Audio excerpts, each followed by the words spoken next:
Okay, I just want you to understand that on one level, I have an understanding that what happened was when I was kidnapped, it was after whatever had happened in Chicago. And there was stuff that happened in the summer that somebody wants me to believe was connected to the Trump campaign.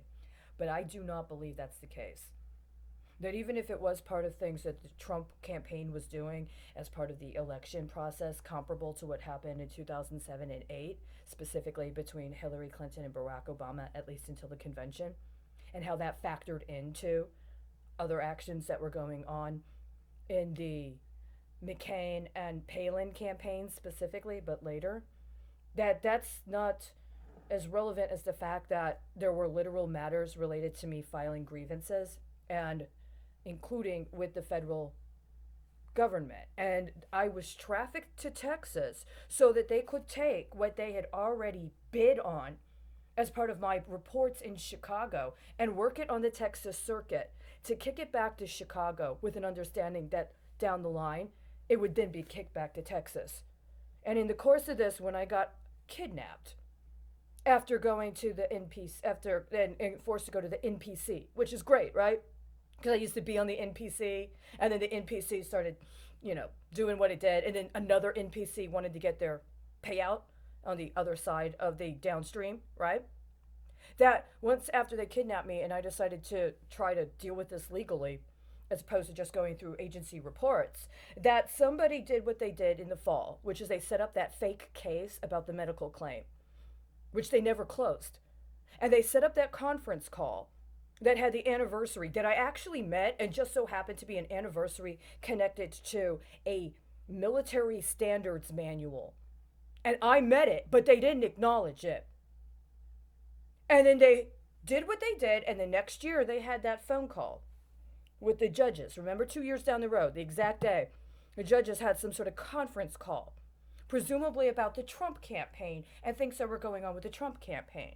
But all the while, they were setting up this process where they were creating this clandestine army of bioterrorists through the healthcare sector that was exploiting people by trafficking them through the health and human services, including in shelters, and was also, I believe, in league with the Army Futures Command in order to engage in acts of financial crime that were aided and abetted by trafficking people under the auspices of medical treatment so that they could infiltrate the military and organize this clandestine bioterror army right here in the United States with an understanding that they would be able to successfully infiltrate the government to the point where they could make it legal to be narcos.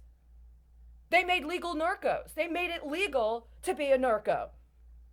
And part of the way they intend to fulfill their destiny or whatever it is that they've decided to do is to try to exacerbate situations in other countries that have already been identified and engaged in a struggle against narco cartels to supplant one organized crime syndicate with the one they prefer.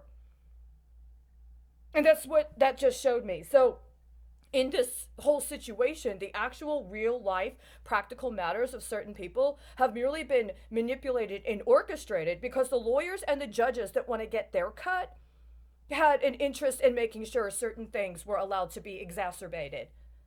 And I've been watching this, and there are specific individuals and specific firms that have a disproportionate advantage, not just within Texas, but globally, right? And when you look at, for instance, what was allowed to get to the Supreme Court in the last 2 years, instead of the kind of trajectory we actually would have been on if there had been literal attention paid to the actual cases that were put before them, as opposed to merely using due process as some sort of bribe or kickback scheme that allowed for other people to get leverage for consolidation within the financial sector, including in illegal insurance to cover up for actual crime, that we see reflected in policy that has been allowed to be promulgated, presumably with the backing of Congress through the Federal Reserve. Let me ask you, who right now has got the 10,000% from the beginning of 2019? You did that. You spent all of 2019 testing that scenario out. And by the time you came to close that part out at the end of 2019, what had been set up for 2020 and what we're dealing with now? So it's one of these things where it was absolutely 100% premeditated. If you did not expect to get the kind of risk and the kind of unwieldy dynamics put upon you directly that you ended up getting, then every step of the way, why do you keep supplanting what you had to deal with immediately in your own actual literal environment for an understanding that you can work it in some sort of derivative scenario to up risk, to up leverage the risk? That every immediate and literal encounter you have is merely a buy-in to get something bigger. What is bigger than what you got right now? What is bigger than what you got right now? You got an assassinated president. You got child soldiers. I wasn't talking about child soldiers.